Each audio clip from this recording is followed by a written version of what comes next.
Doctor Sreevarma ஆயுள் தரும் ஆயுர்வேதா அறுவை சிகிச்சை இல்லா குணம் ஆயுள் கால நிவாரணம். Yesterday courier private limited domestic international cargo உங்கள் இல்லம் தேடி வந்து கொரியர் புக்கிங் டெலிவரி செய்து தரப்படும். தமிழகத்தில் பார்த்தீங்கன்னா இந்த தென் மாவட்டங்கள் 4 சுங்கச்சாவடியில் 246 கோடி ரூபாய் வந்து இந்த ஃபாஸ்டேக் கட்டணம் வந்து பேலன்ஸ் இருக்குன்னு சொல்லி குற்றச்சாட்டு இருந்து நீதிமன்றமே வந்து அரசு பேருந்து அதாவது நகர அரசு பேருந்துகள் வந்து இதை தாண்டக்கூடாதுன்னு சொல்லி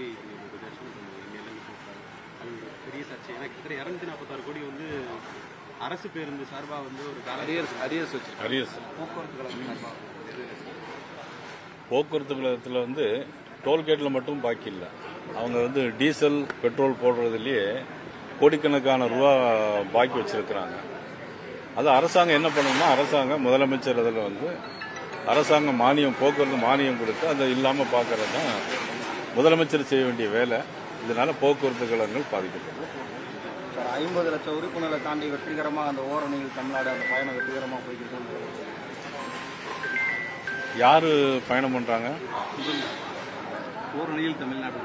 இப்போ ஓரணியில் தமிழ்நாடுங்க தானே இருக்கு. நம்ம எதுக்கு அது பயணம் பண்ணணுங்கிறது தெரியல. இப்போ என்னன்னா நீங்க முதலமைச்சரை பொறுத்த மட்டும் என்னைக்கு அதிமுக கூட்டணி வந்ததோ அன்னையிலிருந்து அவருக்கு ஒரு ஜுரம் வந்துருச்சு, தோல்வி பயம் வந்துருச்சு. அது பாத்தீங்கன்னா கூட்டணி கட்சி தலைவரும் அதே மாதிரி தான் பேசுவாங்க.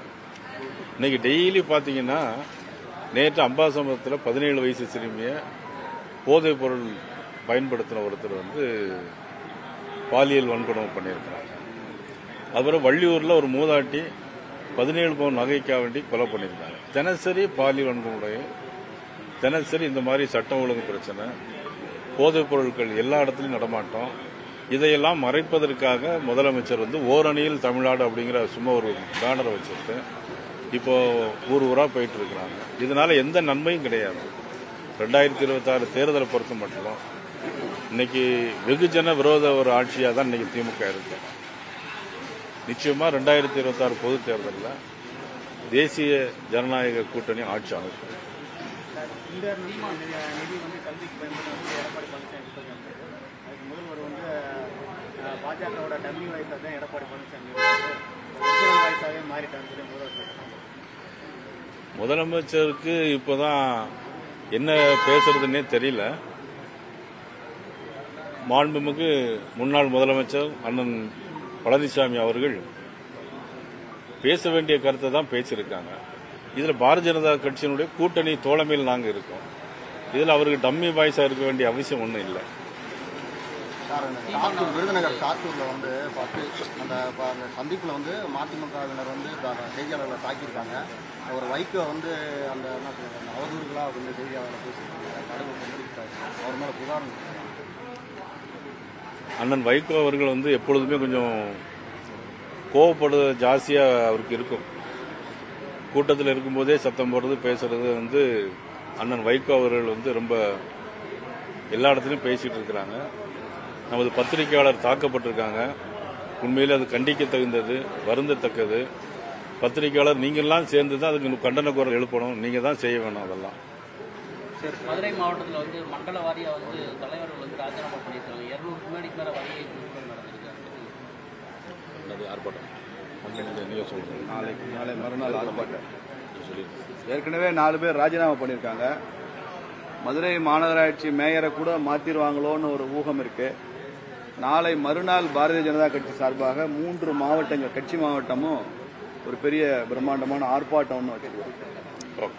திமுக பதவி விலகணும்னு கோரிக்கை வச்சு ஆர்ப்பாட்டம். இந்த கீழடியில வந்து இருக்கட்டும், அதெல்லாம் அப்புறம் பேசிக்கணும். வாங்க சிங்கிகள் கூட்டம் சொல்லி சேகர்பாபு சொல்லியிருக்காரு. அதை பத்தி மத மாநாடு அரசியல் மாநாடு பண்ணியிருக்காரு. பழனியில பேசுனது நடந்ததுதான் நிலபக்தர்கள் மாநாடு வந்து அதாவது இப்போ எங்க ப்ரொஃபசர் மாவட்ட தலைவர்லாம் இருக்கிறாங்க. நீங்களே கண்கூடா பார்த்தீங்க. இருந்தாலும் நான் என்ன பேசுறேன் அப்படிங்கறத கேட்கறதுக்காக இந்த கேள்வி கேட்கறீங்கன்னு நினைக்கிறேன். அதாவது மாநாடு நடைபெறுவதற்கு முன்னால 6 நாட்கள், அந்த 6 நாட்கள்லயும் கிட்டத்தட்ட 2.5 லட்சம் பேர் வந்தாங்க. ஒரு நாள் வந்து 5000 பேர், அதுக்கு அடுத்தால 15000 பேர், அது 30,000 பேர், 70,000 பேர், 1,10,000 பேர் 5ஆம் தேதி வரைக்கும். 6ஆம் தேதி பாத்தீங்கன்னா 5 லட்சத்துக்கு மேல வந்தாங்க. அவ்வளோ பேர் வந்தாங்களே தவிர அவங்க கட்சி கூட்டம் நடந்தால் டாஸ்மாகில் தான் கூட்டம் இருக்கும். ஆனால் நீ பார்த்தீங்கன்னா திடல் ஃபுல்லாக 5 லட்சம் பேர் திரள் இருந்தாங்க. கூட்டம் முடிச்சுட்டு போகும்போது அமைதியாக எல்லாரும் அந்த சேரை எடுத்து அடுக்கி வச்சுட்டு ஒழுங்காக போனாங்க. அங்கங்கே இருக்க பாட்டிலெல்லாம் எடுத்து சுத்தப்படுத்திட்டு போனாங்க. இதுதான் ஒரு ஒழுக்கமான மாநாடு, முருக பக்தர்கள் மாநாடு. அவங்க நடத்துகிற மாநாடு அது மாநாடு கிடையாது. அது ஏற்கனவே திருச்செந்தூரில் கும்பாபிஷேகம் பண்ணியிருக்காங்க. அது 12 வருஷத்துக்கு ஒரு முறை பண்ண வேண்டிய விஷயம் அது. அதனால முருக பக்தர்கள் மாநாடு இன்னைக்கு உலகமே பாராட்டிட்டு இருக்கு. தனி ஒரு மனிதன் அறநிலைத்துறை அமைச்சர் அப்படி சொன்னார்னா அதுக்கு நம்ம பொறுப்பேற்க முடியாது. என்றும் உங்களுடன் மை இந்தியா. முக்கிய செய்திகளை உடனுக்குடன் தெரிந்து கொள்ள சப்ஸ்கிரைப் பண்ணுங்க, பெல் பட்டனை பிரஸ் பண்ணுங்க. என்றும் உங்களுடன் மை இந்தியா. டாக்டர் ஸ்ரீவர்மா ஆயுள் தரும் ஆயுர்வேதா அறுவை சிகிச்சை இல்லா குணம் ஆயுள் கால நிவாரணம். Yesterday courier private limited. Domestic international cargo உங்கள் இல்லம் தேடி வந்து கொரியர் புக்கிங் டெலிவரி செய்து தரப்படும்.